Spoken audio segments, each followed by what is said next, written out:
mais. Mais jogador. Imagina. É mais ou menos a relação para eles. As prateleiras europeias também são determinadas pela questão do investimento financeiro, né? Claro. O que eu acho é que tem uma... Talvez o jogo do Fluminense tenha desportado mais essa discussão do que os outros. Do que Benfica e Boca, do que Palmeiras e... Porque se desqualifica Benfica e Boca. Porque coloca em outro lugar. O Dortmund está numa outra liga, não é das principais forças da Alemanha hoje, embora tenha chegado entre os 4 primeiros. Fez uma quartas de final interessante com o Barcelona, né, perdeu de 4-0 a primeira, mas ganhou de 3-1 a segunda, jogando muito bem, né, em Dortmund.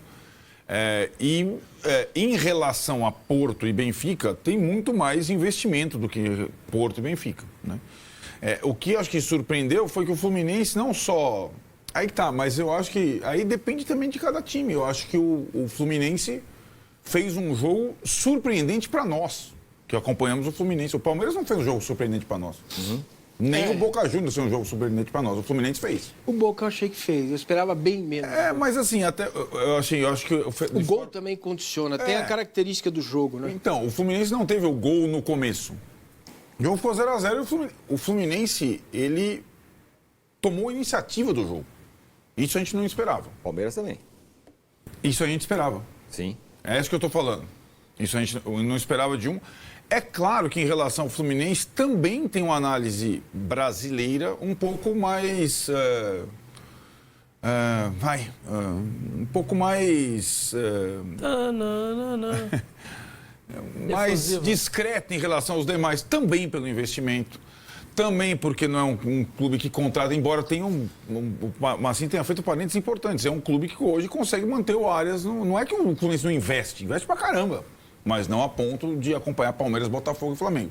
E tem um técnico folclórico, que a gente não dá nada por ele, pra ele, que é considerado um limítrofe tático. Isso mesmo, isso é verdade. Um idiota.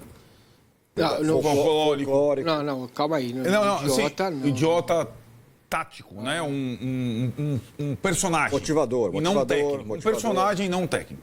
Simplesmente um motivador. E não é só isso. Porque a vivência do futebol brasileiro, ele tem mais do que o Abel, ele tem mais do que o Paiva, ele tem muito mais que o Felipe Luiz, embora sejam brasileiros. E ele chegou antes, né? Recebeu a filha, os jogadores estavam não sei o que lá, e o time dele entrou preparado para o jogo. Muito bem preparado, talvez mais que os outros. É isso que surpreendeu, né? E acho que... Falou aqui ontem, chegou antes, né? Chegou antes todo mundo, né? Ninguém tava ligando pro Fluminense, não falar português, claro. Tava todo mundo era meio... Não, e aí... Não era o campeão da Libertadores do Texas. O Arnaldo estava ligando. Eu estava falando que ninguém falava. E a questão do Soteldo aumentou a chacota. Contratou jogador bichado, né? Tá machucado. Você machuca sempre. Tudo bem. A gente fazia ressalva. Tinha uma janela acabando dia 10. Tinha poucas, tentou o Neymar. Tentou o Cristiano Ronaldo. Aí assim, o discurso... Primeiro que o Mário Bittencourt não é nenhum santo, tá? Longe disso, presidente do Fluminense. Bem longe disso. Mas ele tentou lá, falou, entrevista, tentei contratar o Cristiano Ronaldo. Daí, todo mundo deu uma risada. Tentei contratar o Neymar, ele deu outra risada. Aí o Neymar confirma. Não só confirma, disse que ficou muito perto. Então passou de Cristiano Ronaldo, Neymar, mas nós temos um Soteldo, vamos tentar E aí o cara entrou em campo. Se machucou nas eliminatórias. Né? Mas eu só digo que isso alimentou o folclore sobre o Fluminense. Agora ele vai ser visto com outros olhos, eu acho. Até porque, como a gente estava falando, o cruzamento. E esse é um mundial de perspectiva. E acho que os brasileiros... Não mudou nada para mim, hein?